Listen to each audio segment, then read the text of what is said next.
ہمیں بحیثیت امت اللہ کے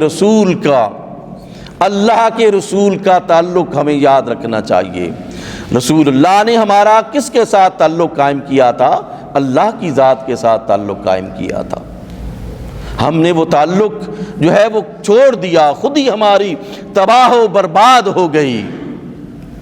ہم بحیثیت قوم بالکل ختم ہو کے رہ گئے۔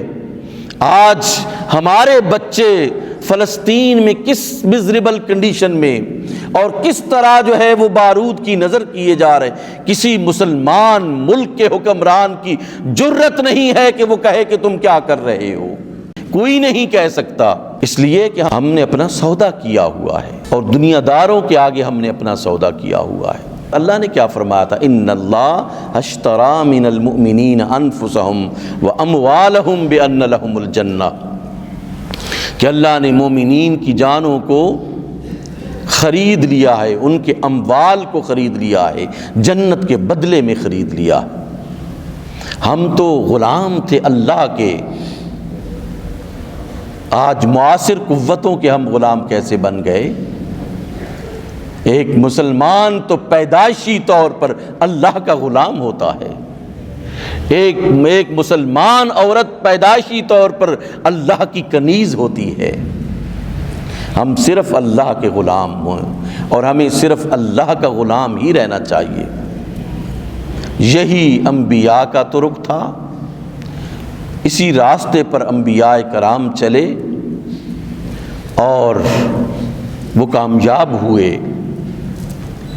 ہم بھی ان کے متبعین اسی راستے پر چلیں گے تو ہم کامیاب ہوں گے، وگرنہ یہی ذلت و رسوائی جو ہمارے مقدر میں لکھ دی گئی ہے، یہ ذلت و رسوائی پرولانگ کرے گی۔ صدیاں گزر چکی ہیں، ہم مزریبل کنڈیشن میں ہیں۔ شاید اگر ہم نے اپنے کردار کو اینالائز نہ کیا تو کئی صدیاں اور بیت جائیں گی۔